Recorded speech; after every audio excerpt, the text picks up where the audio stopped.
we're getting these two with the dendrites affecting this neuron, the third neuron, number 3. So we got 1, 2, and these two neurons are triggering to actually create a response. So what happens is it's spatial, it requires, it basically can go from those two different neurons to actually trigger the third neuron to go. So remember, it's all or nothing. So if it's not enough of a stimulus, this neuron's not going to trigger. Okay? But basically, if you have enough of the impulse from the previous two neurons, it's going to then trigger it and it'll go. As opposed to, and I want you to realize, this is spatial, as opposed to the other one that you were asking about, temporal. And temporal is basically we have one neuron and it triggers a second neuron. And I'm doing this very diagrammatically just so you guys understand. You know, the circle is actually a cell body, and the lines are basically the either the dendrite or the axon. Dendrite is small in comparison to the axon in these drawings. Does that clarify? So the main difference is that the spatial is 2 Neurons. to 1. Yeah, and then going to 1. temporal, and temporal, one it's to just 1 to 1 to 1. Does that make more sense? Mm-hmm. Okay. And it's just, you know, how it works sometimes. Okay? All right. Okay. Let's do this, move this down so you guys can see what we're looking at now. So what we're looking at now is neurotransmitters. Now, where are neurotransmitters? They're basically just triggered, shall I say, these protein type structures that are released from a presynaptic membrane into the synapse, so that hopefully they're actually picked up by the postsynaptic membrane where it actually has a receptor site. Okay? And remember, some of them are excitatory, some are inhibitory. You guys remember what that might mean. If it's excitatory, you increase the impulses. If you have inhibitory, it may actually lower the impulses or lower the activity of that individual. Okay? So, when we're actually examining them, like I said, you have them exciting or decreasing or inhibiting. And remember, what did we actually say yesterday? When you're walking, I'm going to take a step forward. You have to have nerves that are going to trigger muscles, as an example.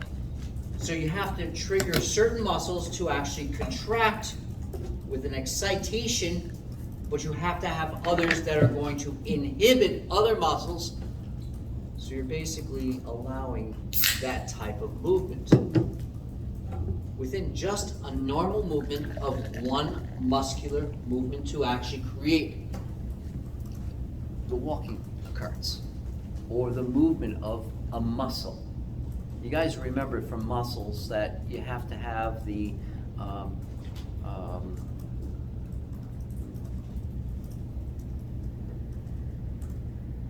I'm trying to think now. You have the primary mover, and then you have the one that actually counteracts it. Okay, by actually doing the reverse action.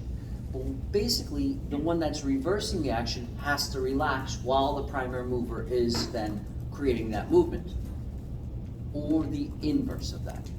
Okay, so the nerves have to have these types of functions where they actually are affecting it. And there's a variety of neurotransmitters, and I guess I should put the screen down, shouldn't I? I just noticed it was still up.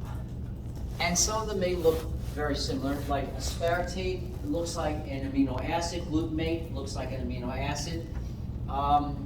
Acetylcholine, you probably remember from muscle activity, from the muscular system, with the muscular tissues. Glycine is also an amino acid. epinephrine, norepinephrine, these are stimulatory, or they do actually increase nerve activity in general and muscle activity in the body. Dopamine will actually reduce or inhibit. That's a real generalized occurrence. Now, so what are we looking at? We're going to look at specifics on each one of these. How they're grouped. What do they do? So when we're actually looking at the neurotransmitters effect, will either stimulate, inhibit, they can block receptor sites sometimes, or stimulate. And so we have all these things occurring. We can have some that will have antagonistic effects, and some will actually have agonists. Now, an agonist is similar to a similar function. It enhances that neurotransmitter. Okay? Whereas the antagonist will try to reverse the action. Okay? Or block it, in this case. So when we're looking at that blocking idea, let's draw a nice synapse so that you guys can really see this maybe a little bit better. So if we're looking at these synapses, we drew them as the presynaptic membrane. Sort of looks like it was in red, so let's do that in red. Okay? And the presynaptic membrane basically is coming from the axon, okay, where we actually have that bulb. And this is where we actually have the vacuoles that will contain the neurotransmitters that will release whatever neurotransmitter it is. It comes in contact with the membrane when we actually have things like calcium ions that actually allow it to do that. And what happens is it releases the neurotransmitters. Now, let me draw some neurotransmitters in there so it looks a little bit more realistic for you guys. Okay? So we can actually, I should actually use these two colors also instead. So when we're looking at them, the neurotransmitters, we'll do it in a dark green so that it makes more sense for you guys. You see the neurotransmitters, they're nice and neurotransmitting all over the place, right? You follow? Okay. So we can also have our blue will be our postsynaptic membrane, which is on our dendrite. Okay, so we'll have it going that direction, just so it makes more sense. And in that, we will actually have, which color? Maybe pink? I don't know. We have our proteins, which have a pore in the middle, but a lot of times what happens is they require a ligand, which is basically something that will open up those sites. Now, what happens is we have the neurotransmitters, and when they come across by diffusion, high to low,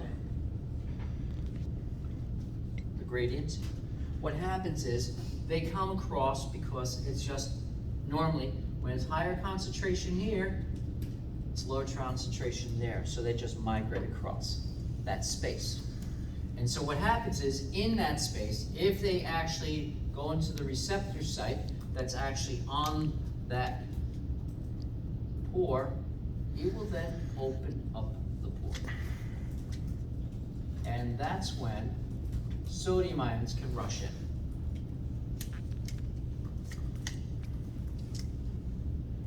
Let's just do them as positives. So they just rush right in.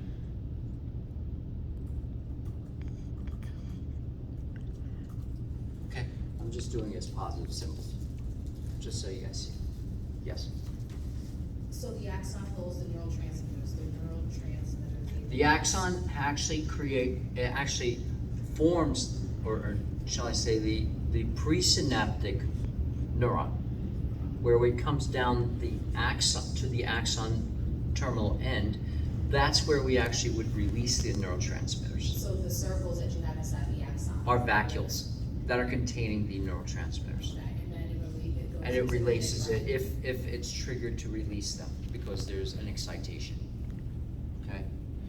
And of course, they migrate across that space, the synapse, and then just by simple diffusion, they can go into the receptor sites where we have these pores of these proteins on the postsynaptic membrane.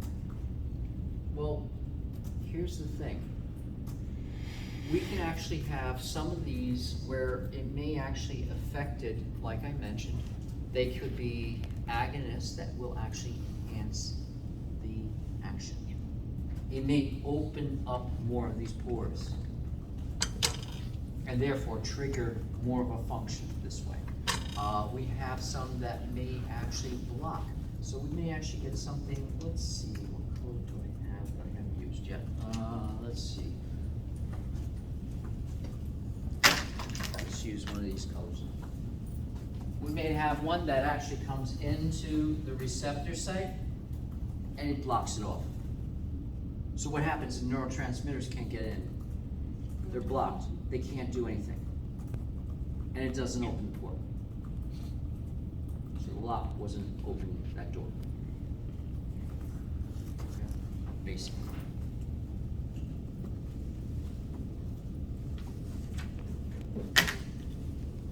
Now, a couple things.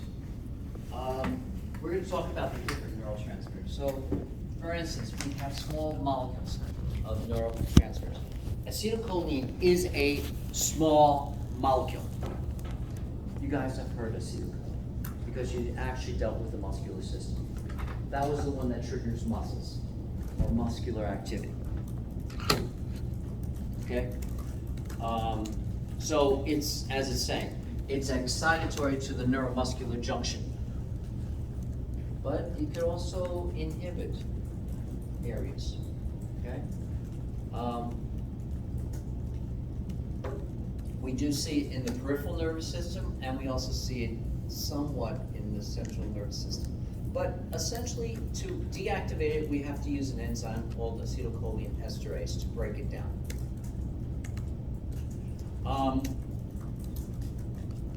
And we will see acetylcholine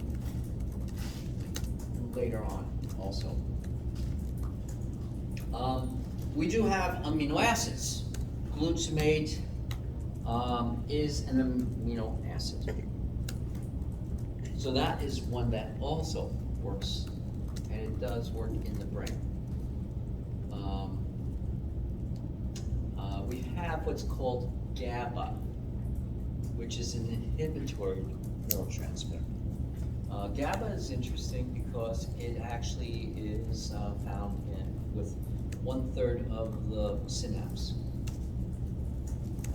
One of the things that you'll notice is Valium, the drug Valium, it enhances the effect of GABA.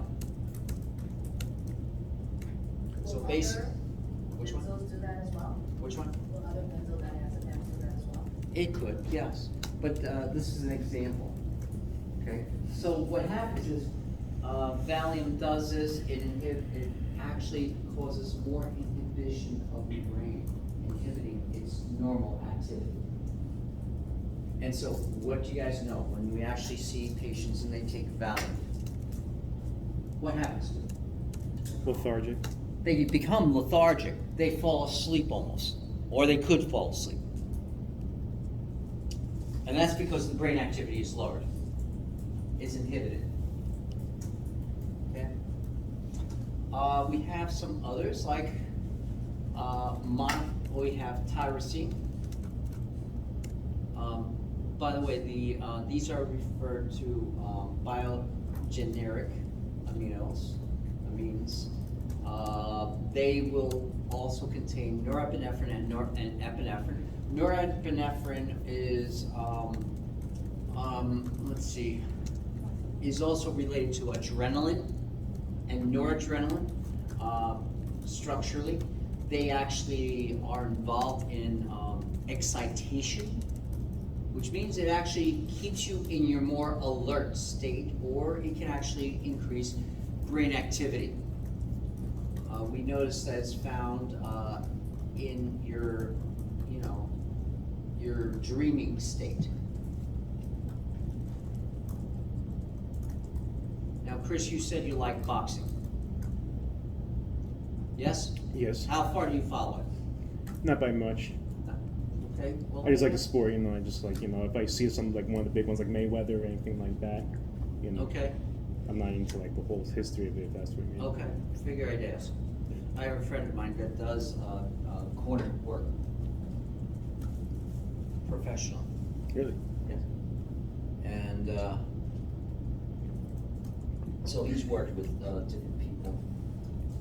But one of the things that they do to actually reduce swelling and things like that, to also, you know, affect the bleeding, is to increase the nerve activity by using adrenaline to stop the bleeding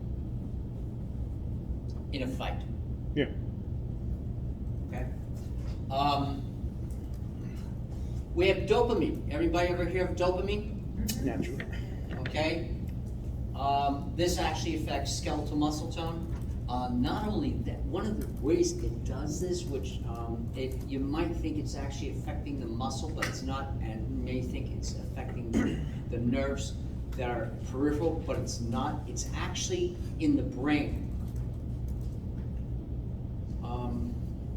You guys ever? Opioid, that would be that's a neurotransmitter. Mm-hmm. And It's also a- gambling. Yeah, it's a neurotransmitter, but it's in the central brain, in the center of the brain.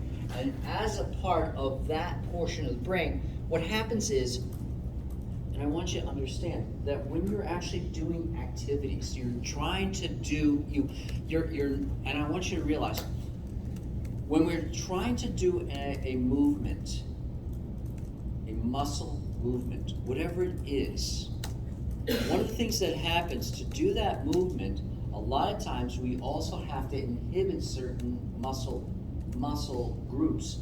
At the same time, we're exciting others. And dopamine is involved in that. Parkinson's disease actually is not regulating the dopamine. Too much dopamine schizophrenia, too little Yes. Parkinson's. Yes. Now, what about L-dopa? Is that a precursor to Yes, dopamine? it's also involved with dopamine, okay? So I'll say it that way. Serotonin is actually affecting basic functions, regulation of basic functions like temperature regulation and things like that. So this is also in the middle of the brain. I'll call it that, the subconscious portions of the brain. Okay? And it does also have something to do with inducing sleep. Okay? And I say something to do with it because a lot of it, when we actually, have you ever checked how you fall asleep? Anybody know how they fall asleep? You know what happens. I know you go through a cycle where You certain do go hormones through are a cycle, secreted. but that's in the actual sleep cycle. But what triggers it to occur, we're still not exactly clear about. Okay, so I know this from working with substance abuse users. Cocaine, that plays on the serotonin. Yes. Okay, so now even though cocaine or the amphetamines, like an Adderall, that's Yes. something that will also play on the Yes. serotonin. So now after the person comes off of it, that's why they crash? Yes. Okay. And a lot of these, how we remove them, because they're still small molecules, we have to try to remove it by some way and destroy it by enzymes. So you'll notice monoamino oxidase or O-methyltransferase are used enzymatically to actually break these down. Okay?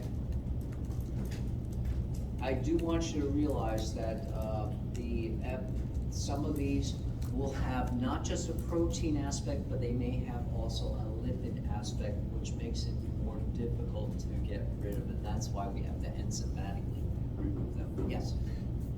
So, is the number of sort of like receptors increased when and like drugs are introduced to the body? That's a good question. A lot of times it does have effects where we can actually change the number of receptors. They kind of grow, branch Yeah, off. and it depends on how much is there. This is also affects the tolerance levels Mhm. in the sense of not just the medication or the neurotransmitter, but also what is going on. That's one of the reasons why if you have, and I've mentioned it yesterday, and I'm gonna mention it again. When we actually are looking at individuals where they have chemical imbalances of the brain, a lot of it is because the levels are all over the place in comparison to what they normally should be. And so when we're looking at it and it's way up here or it's way down here, what happens is the body will try to readjust, but there's also limitations over a course of a certain amount of time. And so what happens is you do have sometimes excessive amounts that actually build up and they actually have an effect overall. Now, those receptors don't break down themselves, so No. they'll just be there They'll be there. as contingent. Yes. So, okay. Okay, for instance, I drink my coffee. My caffeine amount comes in and I'm there. But does it really affect me as much? No. No. And it's because my level of tolerance is at a different level than maybe, other people. But then they also said too, the first cup of coffee you drink in the morning, you're not actually getting that caffeine high. What you're doing is you're replacing the caffeine Caffeine while from you're asleep. And I drink my coffee day and night. Like I'm drinking it now. So, but the and here's another thing which was brought up, which I want you guys to realize. A lot of like dopamine, serotonin, these are also given as medications to patients. And a lot of those neurotransmitters, what we do is we give the medication because there is an imbalance and we're trying to adjust it for that individual. And so what happens is, not only that, but we also have medications that may have similar effects as far as the receptor sites. They may increase the release or decrease the release of the neurotransmitters at the presynaptic membrane. They may increase or block the receptor sites on the postsynaptic membrane. And so what happens is you may have increases and increases, increases and decreases, decreases and increases within that synapse as far as the two membranes. And that has an effect as an overall effect.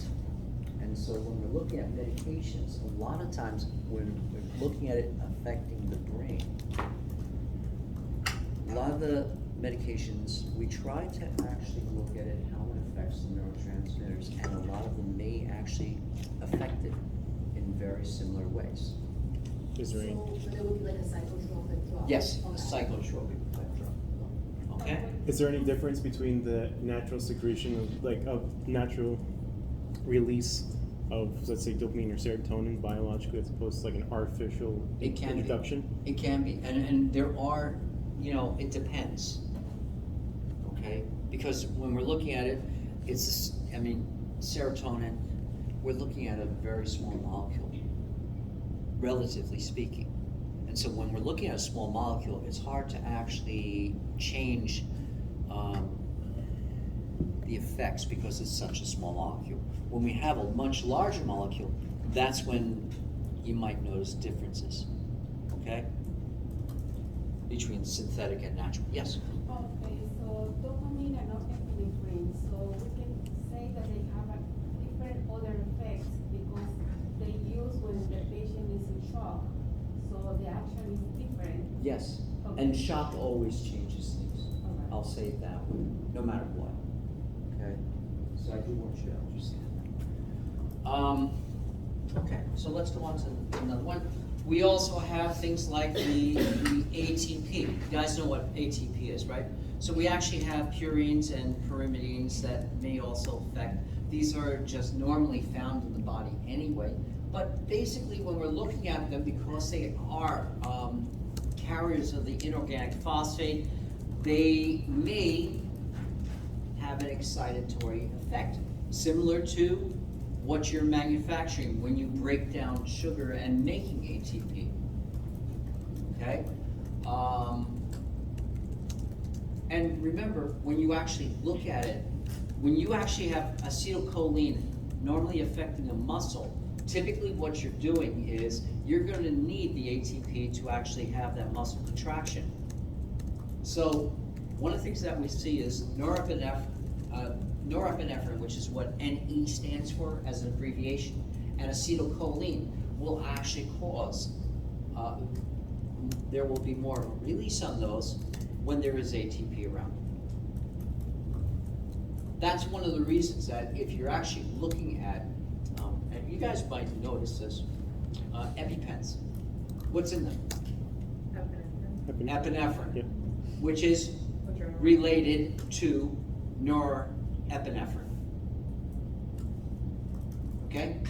Functional. We also have gases like nitric oxide, NO. This is also from arginine, basically, and it's changed by an enzyme.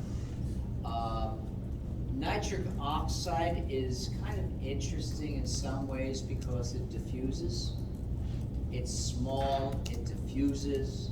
It's not that, it doesn't have that much effect. But it does have a role as far as memory and learning. This is one of the things that we looked at, nitrous oxide. It was actually a vasodilator. It was used initially to help pressure, blood pressure specifically. You guys might also notice nitric oxide is actually in another product today, and it has a different designation by the FDA for use. And that designation is actually in a blue pill. Oh, Viagra. Viagra. Wasn't it designed for the heart or something? Yeah, And it- like I Initially. said, for vasodilation. Okay.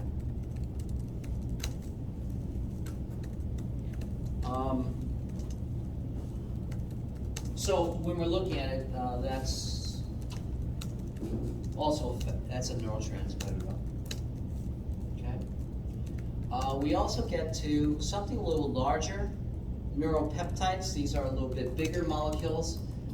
These are basically tied to a peptide bond.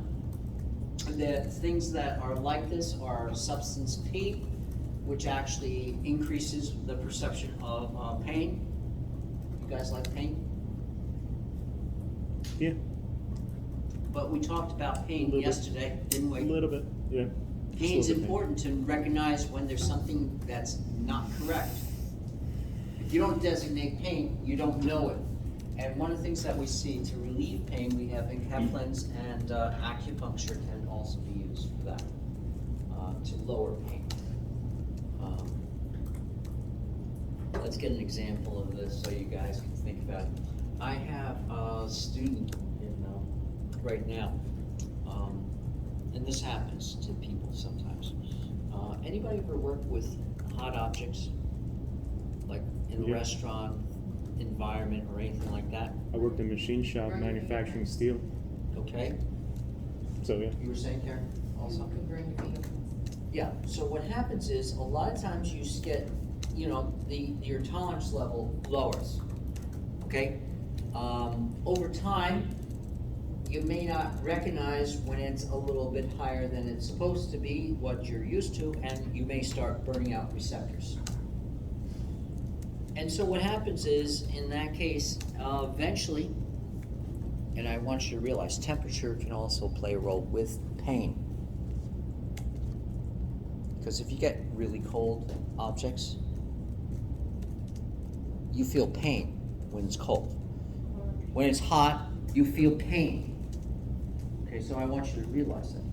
So one of the things that we see is it eventually, if the pain's not there, you don't recognize it, and you can, and apparently the student can pick up something hot and they can actually burn their skin without realizing it because they don't recognize the pain. It happens. But anyway, one of the things that acupuncture is supposed to do is it actually releases endorphins and dynorphins, which is basically opioid type substances that the brain has. You might notice these types of substances are very effective with a lot of activities. Chris, do you do your activities? How much do you do? What do you do? Regular basis. I go to the gym. I run on the treadmill. How much? About 2 or 3 miles. So that's about maybe 20 to 30 minutes on the treadmill. Yeah. Alrighty. Let's say I go rock climbing, Okay. like a couple of maybe once or twice a week. Okay. What What happens if you stop? I lose my gain, stamina, my endurance that I build. Okay, but Not right away, but over But time. as far as your emotional state. Emotional state, I just get super depressed. Lethargic. There it is. Yep. That's the point I was getting to. Yeah. Keeps me up, keeps me going. It's the endorphins that are actually causing that opioid type substance that is triggering that happiness related to it. It's sort of like people that eat a lot of chocolate too. They get the same effect. When it's no longer there,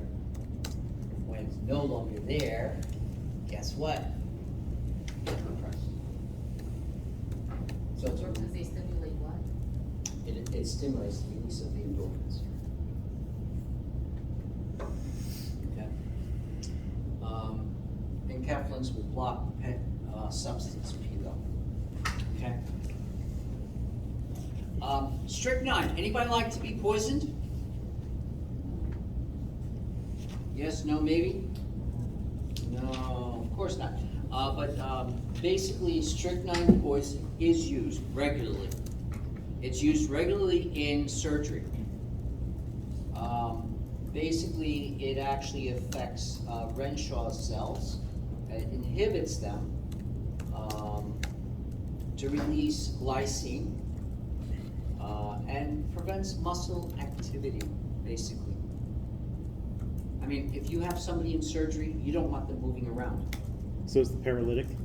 Yeah. Okay. Okay?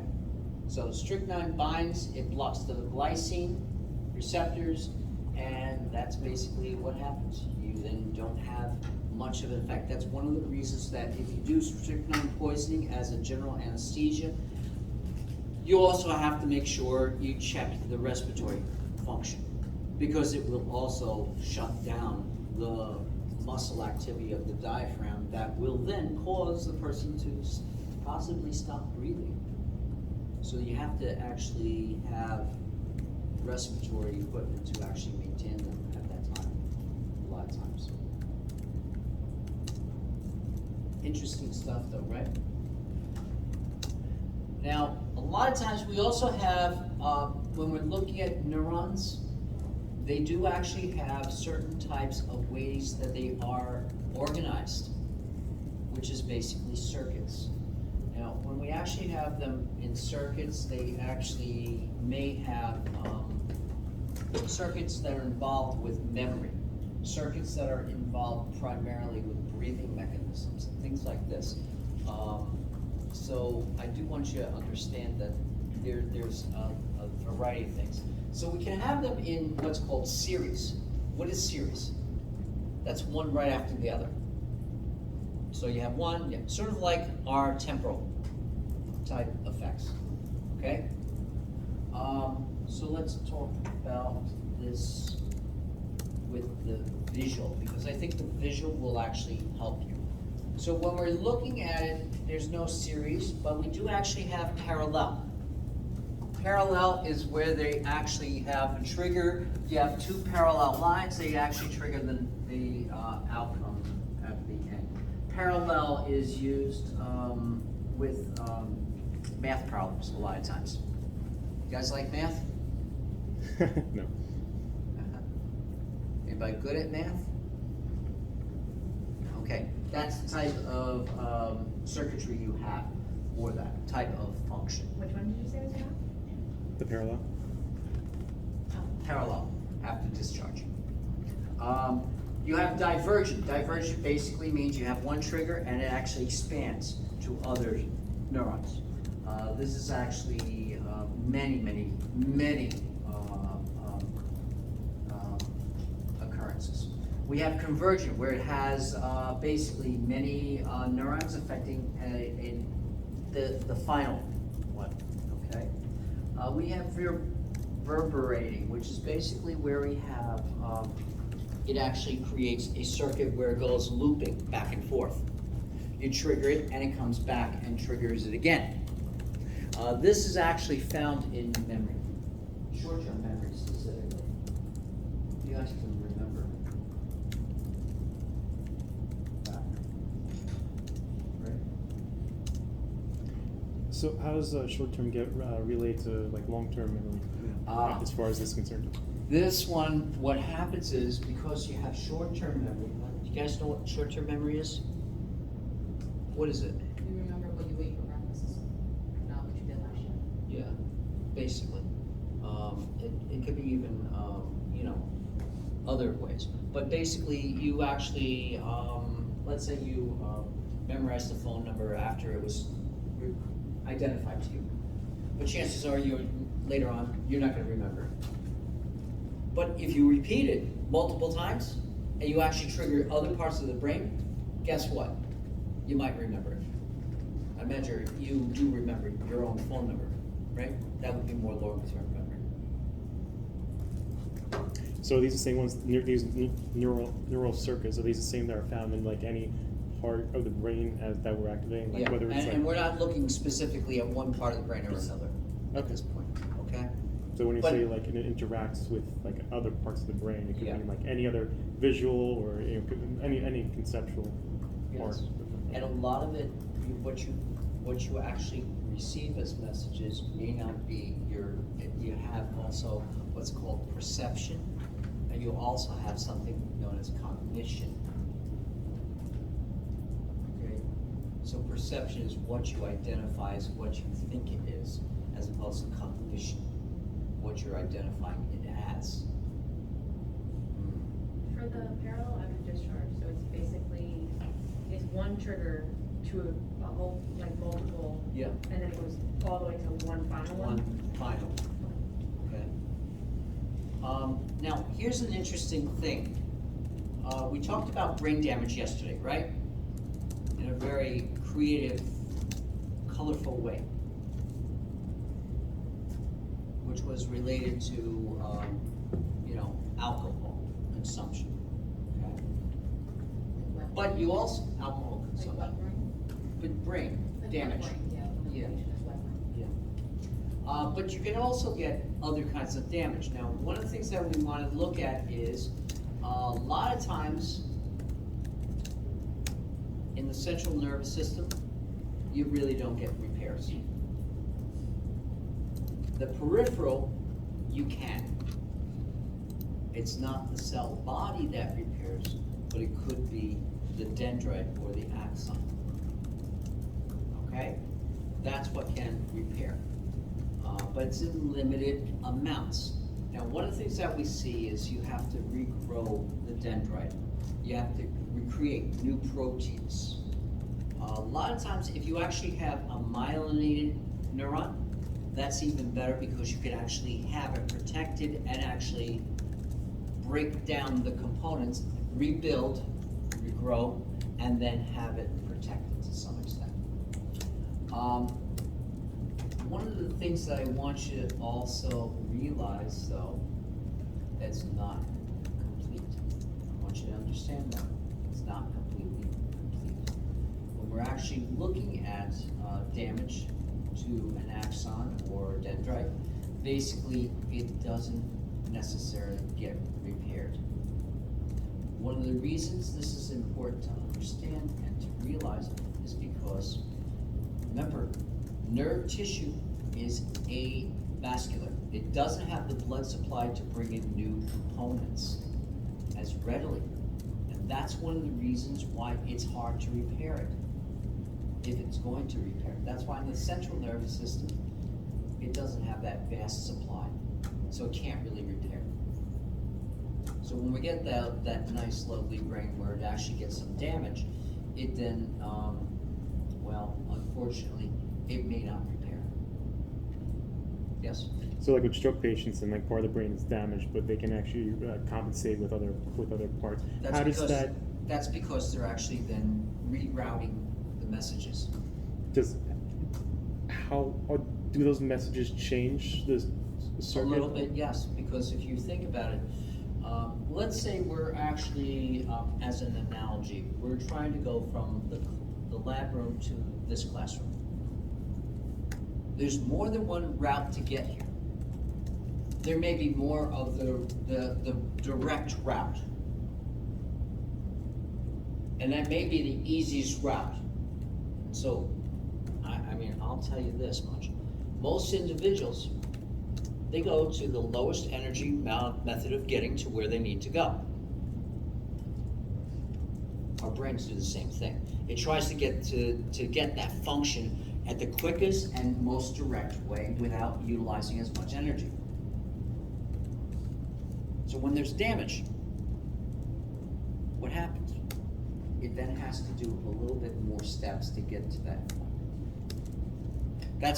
That is one of those reasons why if you look at OT and PT, it takes time to actually rebuild those connections for that patient so they can actually get that function. When you say OT. OT, that means occupational therapy, where they're not. That's what I thought you Yeah. meant, but I Oh, didn't yeah. check. No, that's what I'm talking about. You know, they now are not able to, let's say, pick up a cup and take a drink. They may have to take time to actually learn how to do that. I'm gonna tell you something else that happens. A lot of times when you actually have surgery, what happens? You actually have to have some respiratory therapy to actually regain those normal functions. So when we're actually looking at damage on peripheral nerves, it's kind of interesting because it may take, it peaks around 10 to 20 days after the injury. And we actually then degenerate what was damaged, which is where we actually do the breakdown of what's inside the myelin sheath. And then what happens is we get rid of the damaged portion by phagocytosis, and then we start to rebuild, okay? Eventually, if it happens. It doesn't always, okay?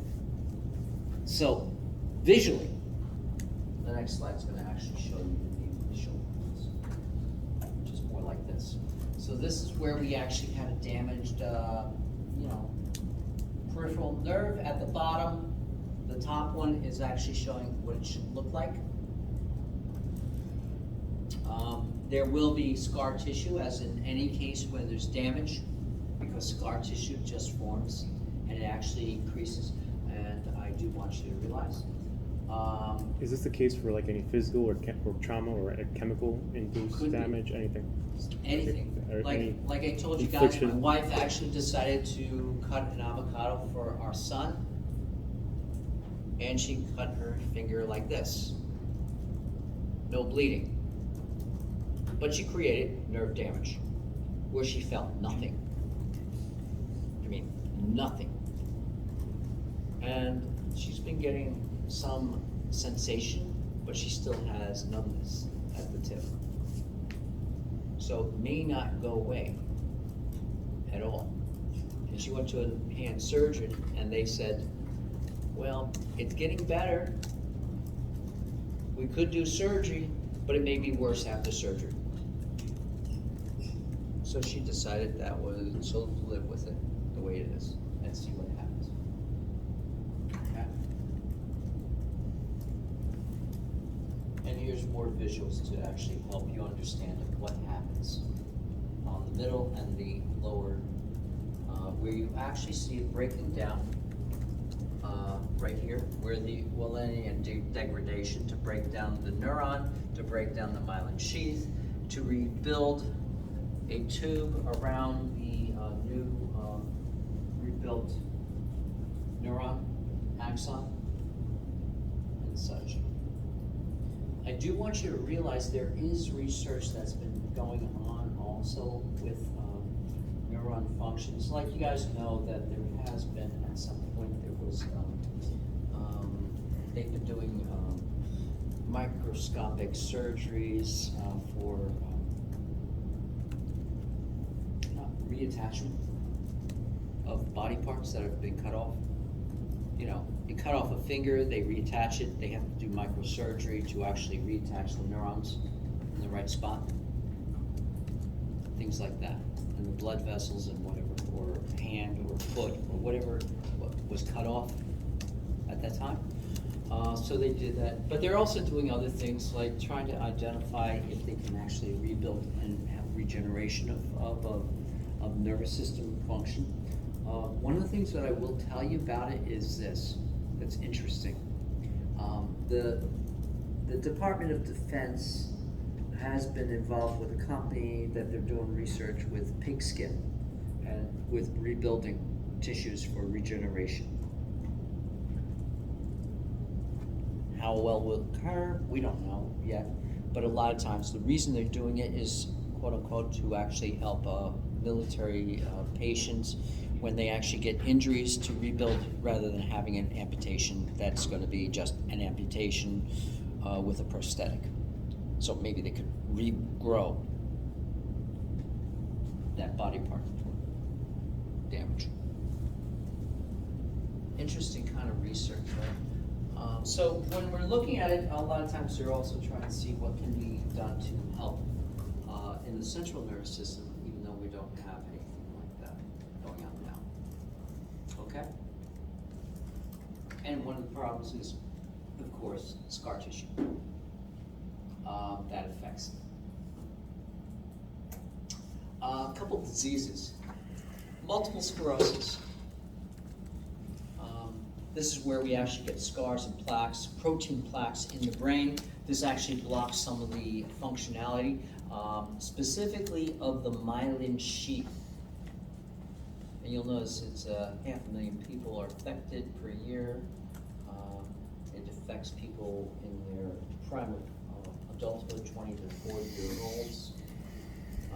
Females are more susceptible to it.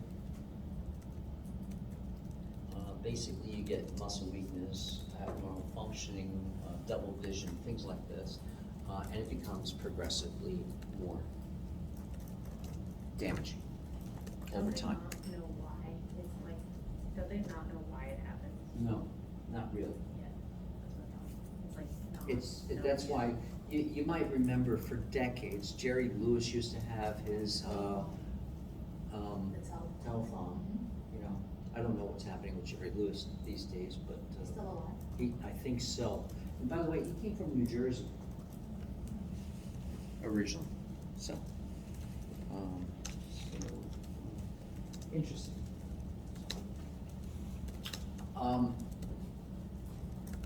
What And- inhibit? I'm sorry. Go ahead. What inhibits the myelin? These plaqued myelin sheaths to not be able to grow or regenerate? That's where they're not sure. That's okay. where they're not sure. Because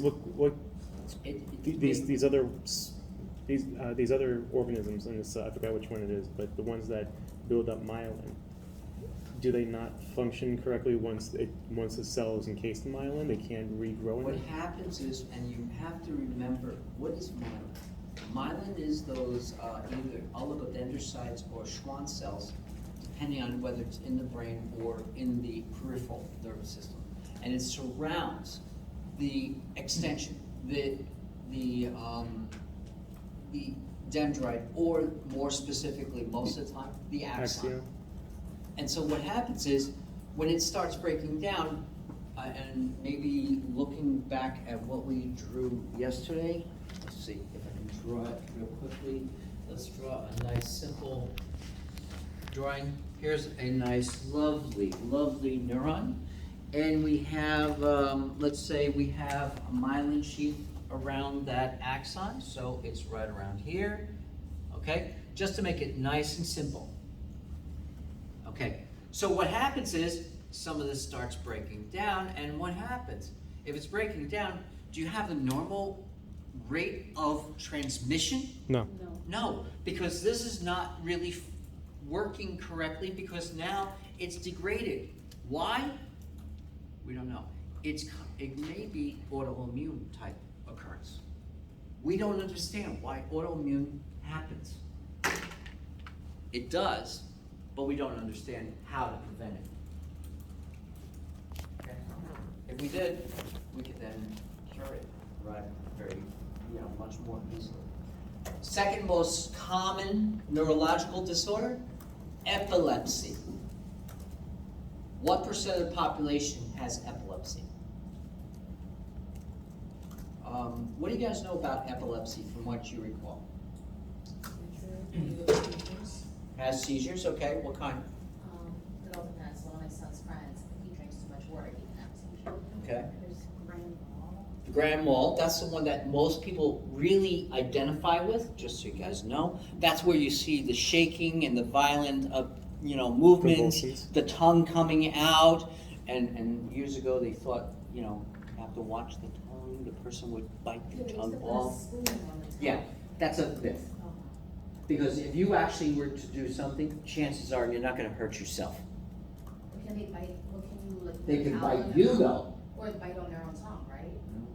They'll maybe tell, but they won't bite it off. But you try to help them, they might bite your finger off. Okay? Epilepsy, years ago, one of the things that, and I want you to realize, just like you said, triggers it could be anything, okay? A lot of times, a lot of video games, because it has lights, it has sounds, it has, a lot of movement, they put warnings on them because a lot of times they actually can trigger seizures. Can you have a seizure in your sleep? Sure. I would guess so, Oh, yeah, definitely. We have a number of patients that have to be on long-term EEGs to be for brain function to be read. Yeah, and a lot of times, it doesn't always have to be the grand mal. It could be, you could have a seizure and it's one time and that's it.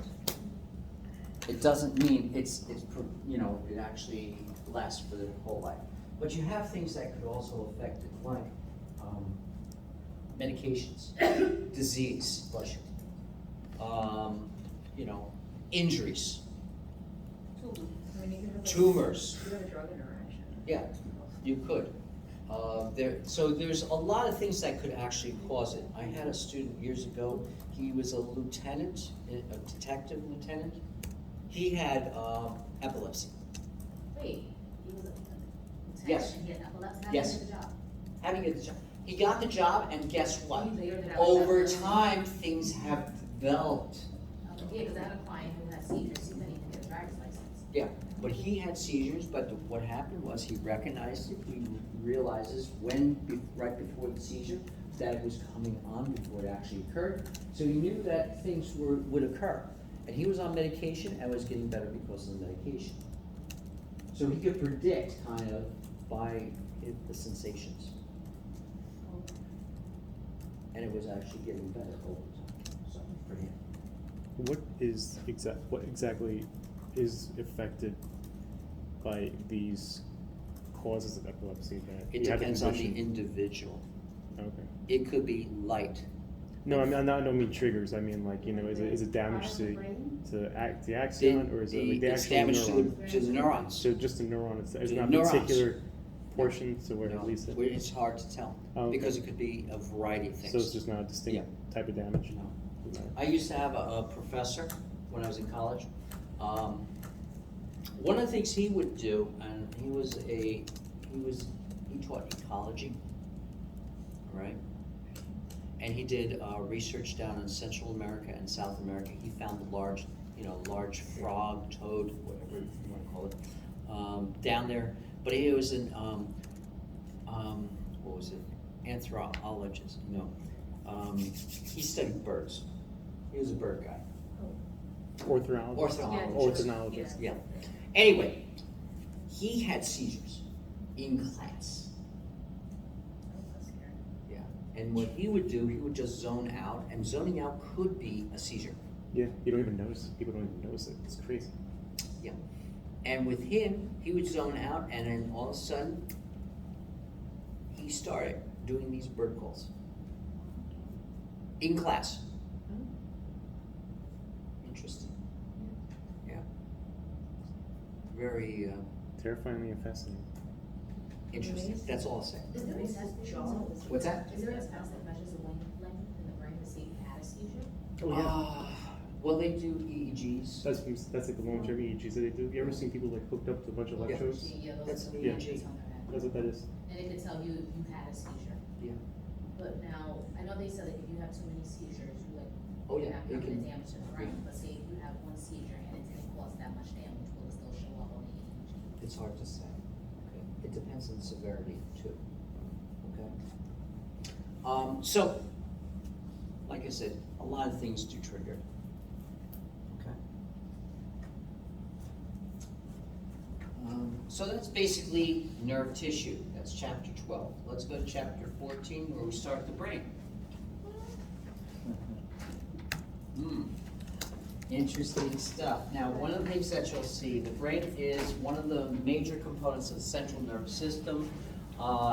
This is where we actually do most of the integration of the sensations into effectors.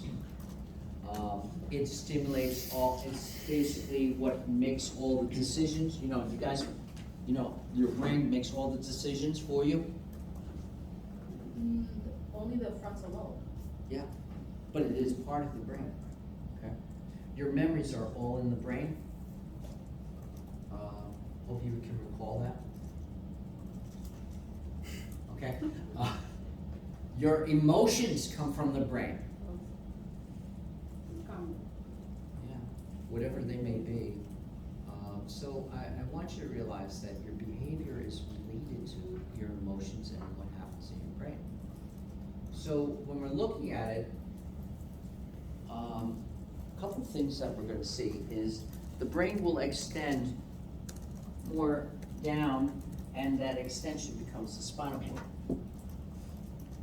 So what's the real difference between whether it's the brain or the spinal cord? Location. Basically, whether it's inside the occipital lobe or the occipital bone, above it, superior to it, or below it. That's basically it. And you have 12 cranial nerves, which we will talk about. Your brain, relatively speaking, is the largest organ of your body. As it says, it weighs about 3 pounds. That's brain, by the way, a cadaver brain, not a live person's brain. Okay. That would be very. If you did simple that person. with a live person, they would not be able to Living function anymore. after that. No. Okay, I'll say it that way. But as we talked about yesterday, when they talk about, you know, rabies, we'd have to look right over here, that part of the brain. Okay? But we actually have a lot of things that go on. Now, when we look at the brain is avascular. It does not have blood vessels in it. But it requires, like I said, a large amount of blood supply to actually provide the nutrients, specifically glucose and the oxygen. So it actually has to relate to what's around the brain. The brain is actually made up of a couple portions. So we have the conscious brain, which is basically the cerebral cortex. Okay? So that portion of the brain is where we have the conscious brain. And the only reason why it's called conscious is because that's the one you consciously think about things. And the rest of the brain is subconscious, where you have functionality, but it's not where you're able to actually control, that you want to make changes. Okay? So as the subconscious brain, you have the cerebellum.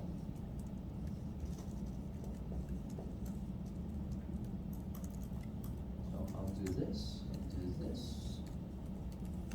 okay? Which is the second largest portion of the brain, okay? You have the diencephalon.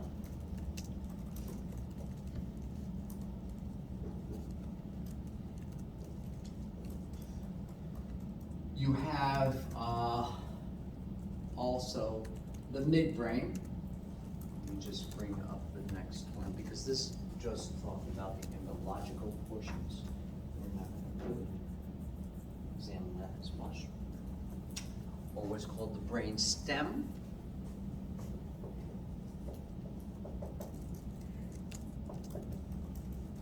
And you'll notice if we actually look at this diagram with these pictures, you'll notice the diencephalon includes the thalamus and the hypothalamus. The brain stem includes the midbrain, the pons,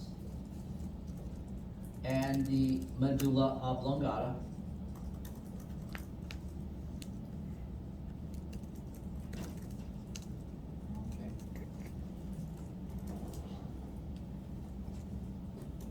And when we look at the cranial nerves, they're going to come out of portions of the brain, whatever they may be. What are Yes. what are the two on the side? Thalamus and hypothalamus. I will tell you, there's a couple more minor parts of it that we're going to also discuss. The amygdala, does that also help with our control on our emotions? Yes, that's actually, that's part of the diencephalon portion. Okay. What about the medulla oblongata? What's that? Is it the medulla oblongata that controls emotions as well? No. No. Okay. It's, we're gonna get to it, okay? All right. So what we're gonna start off, and I want you to realize, we're gonna look at the overall, which is why the next slide talks about blood flow, because it's gonna talk about how we actually get the nutrients to the brain. And then we're gonna break it down, going from the subconscious brain before we get to the conscious brain. Okay? So this PowerPoint is going to talk more about the subconscious brain. Okay? So you guys understand what's going on. All right? So what do we actually do with blood supply? Well, blood supply, like I said, 20% of the blood, 20% of the oxygen, 20% of the glucose is what the brain requires. But it doesn't touch the blood. It goes around the brain. Part of the reason is because we actually have a blood-brain barrier to prevent it, and one of the reasons why it has this blood-brain barrier is to prevent anything that could be an infecting agent or something that may be harmful to the brain of getting into the brain and causing damage. Because as we just talked about a little earlier ago, the central nervous system does not get neuron repair, which is really important to recognize. But we do have things that can get in there, like alcohol can get in there. They're much smaller molecules, they can get in there. We do actually have some anesthetics, anesthesias getting in there. There are some breaks in it where things like rabies can get in there, and some other infectious agents like syphilis can actually get into the brain. and cause damage. That's not Al Capone, Huh? the syphilis was his head, Al Capone. Al Capone, yes. He specifically had syphilis, he got it from one of his prostitutes, and basically he was afraid of needles. So he actually progressed onto tertiary or quaternary syphilis, where he became insane. So he's an insane old man that died in Florida That happens every age. because of syphilis. Okay. Well, it's Florida. Nice, quick approach to that, right? When we do look at it, your brain, here's another interesting thing that's also rather important. You can have an interruption of about 1 to 2 minutes in blood flow. What does that mean? That means you get about 4 minutes, 5 minutes to survive before there's brain damage. Now, I'm going to talk about this real quickly because you may actually notice Navy SEALs are able to actually go underwater for 10 minutes, 15 minutes without having brain damage. Why? Because they get control of their lungs, their breathing mechanism where they actually slow down and get calmer and are not as stressed. So what happens is they're able to not utilize as much oxygen from the blood. Interesting, right? But basically what happens is there's also one of the things that you might notice in most of your body, you can actually store some sugar. The brain doesn't. It doesn't have the ability to store that sugar. So those neurons, they need that energy. They need it for ATP, but at the same time, they don't have the storage. So basically, that's one of the reasons why they actually require so much glucose. And so when we actually have deficiencies in that glucose, that's where we actually see dizziness, convulsions, unconsciousness. What do we actually see when you actually have water, depletion due to other things that come along? And you think about it. One of the anesthesias that's used in dental industry is nitrous oxide. Why? Or what does it do? Anybody ever have nitrous oxide? Is that laughing gas? It's laughing gas, yes. What happens? Why is it laughing gas? Because it blocks and it actually prevents the amount of oxygen. So it changes your perception of what's going on. One of the problems with carbon dioxide is because when you have a buildup of it, you're not getting enough oxygen.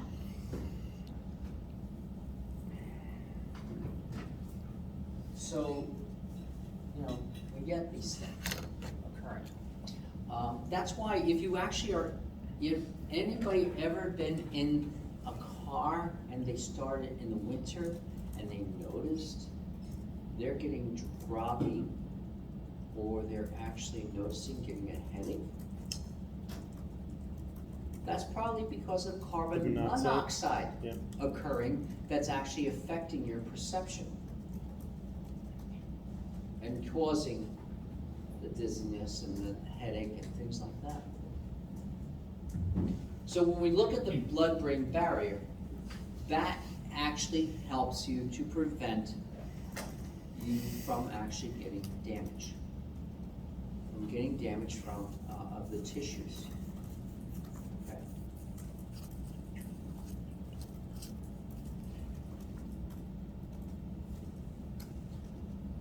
And it protects the brain. Now, one of the things that we see the brain has, on the outside you have the skull, which is where you have the cranial bones. Inside it you actually have the membranes, the meninges. And the meninges actually entails 3 main parts. You have the dura mater, the pia mater, and the arachnoid space. If you remember back on cavities, that's your cavities basically, with the 2 membranes with the space in between with fluid.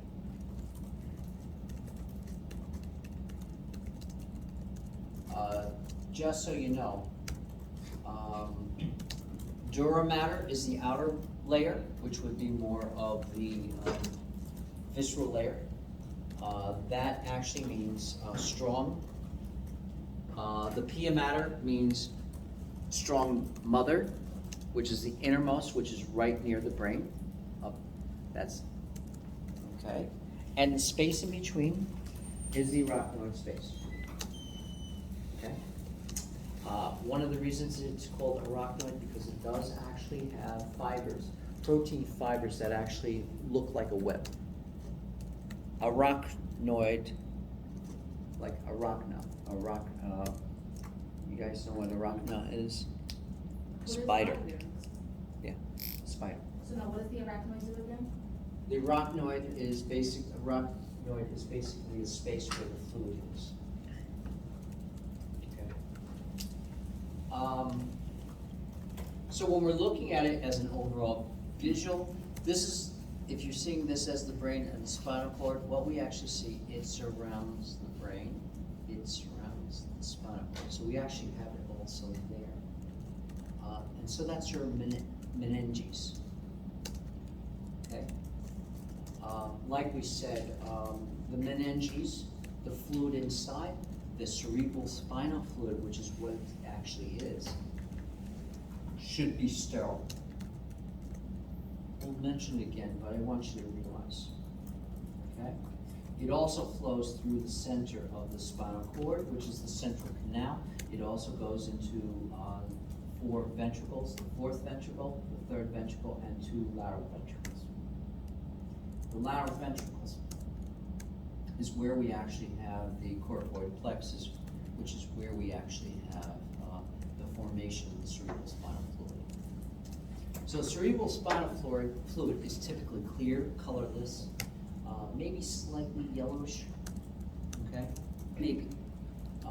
But it protects the brain, it cushions the brain, it cushions the spinal cord against all different types of things, physical and chemical occurrences. Cerebral spinal fluid, you'll also notice, is there's not a lot of it. But it contains glucose, it contains proteins, it contains ions, just like we see in other fluids of the body. But it has the ability to protect the brain and the spinal cord mechanically, so it doesn't actually get damaged, sort of like a shock absorber. We have chemical protection where the ions will try to help. And we also have it doing circulation of the nutrients, that means the glucose, it circulates the waste. So we have this going normally. And it actually connects up with the bloodstream at some point for the interaction of it. So like I said, when we actually look at it, the cerebral spinal fluid is rather interesting. And like I said, we have 4 ventricles in the brain, 2 lateral ventricles, we have a 3rd ventricle, and then we have a 4th ventricle near the brainstem and the cerebellum. We're going to actually look at those in lab. Okay. If you wanted to see what it looks like in a visual, the blue thing is our ventricles. The 2 lateral ventricles are in the cerebrum.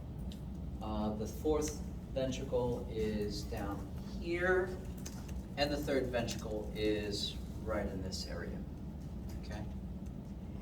The coracoid plexus, which you also see is up in this vicinity. I don't know if you can visually identify it there, so don't worry about it right now, but that's where we actually form the cerebral spinal fluid. The next visual will actually give you a front view where you may actually see it a little bit also. Where you see the coracoid plexus between the 2 lateral ventricles. In that area, one of the things that we'll see later on is we also see coloration changes to the brain in certain components, and that actually does give us an indication of where the blood comes in contact. Cerebral spinal fluid, if we look at it as far as how it flows, This is just a chart to actually give you an indication of that. On the right side, you actually see the movement with the arrows. And you'll notice some of it goes down the central canal of the spinal cord. And it connects up with the fourth ventricle. We also get reabsorption of it, so I want you to understand, so it reabsorbs about 20 milliliters per hour. When it's a problem and there's a blockage, we can have hydrocephalus, where we actually get more of an increase in pressure and things like that. Tumors can do this, meningitis can do this. So we can, and most of the time you usually think of it with newborns, where the fontanelles will actually have the pressure expanding and having the fluid outside the skull. Okay, as far as the open out. Now, let's get a story. I knew somebody. They had a tumor.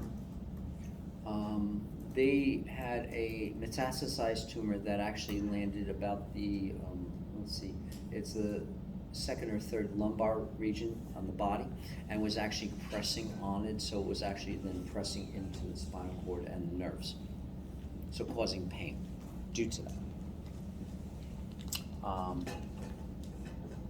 They actually decided not to have surgery for it. Why? Paralysis.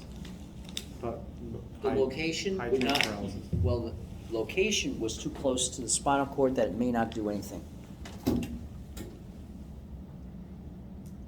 So they decided it was better off not. And what happened was, because of what was going on with radiation therapy and chemotherapy, that they just, that it was, you know, they could still be ambulatory. So what happened was about, let's say 4 or 5 months later, they started losing control over the ability to walk. They were losing they were able to walk normally, and then they started getting wobbly. So something was going on, and that would have been about the time that maybe recovery would have been complete if they did have surgery. So if they had the surgery, that would have been picked up. Well, so what they did a spinal tap. Where did they do the spinal tap? Well, normal location, lumbar region. They didn't find anything. Everything looked exactly the same it did, we'll say 6 months before. But they were, you know, the doctors decided, you know, this doesn't seem right. We're not picking up any kind of a problem, and, you know, something is going on that's changed. So they did a spinal tap from the cervical region, the neck, which is much more dangerous because you have. What's that? It is possible to do. It is possible, but it's very dangerous because you can actually paralyze a person. With the spinal tap, right? Yeah. And the neck. Because it's so close, the nerves, and it doesn't have a less space and things like that. So it's very dangerous. It is also more painful for the patient. They do it while they're awake, they do a local anesthesia. Yeah. That's a very low needle. Yeah, I know. But in this case, they had to do it. And what they were doing was, they were doing a radiologic dive to make sure what's going on. You know, what's the flow?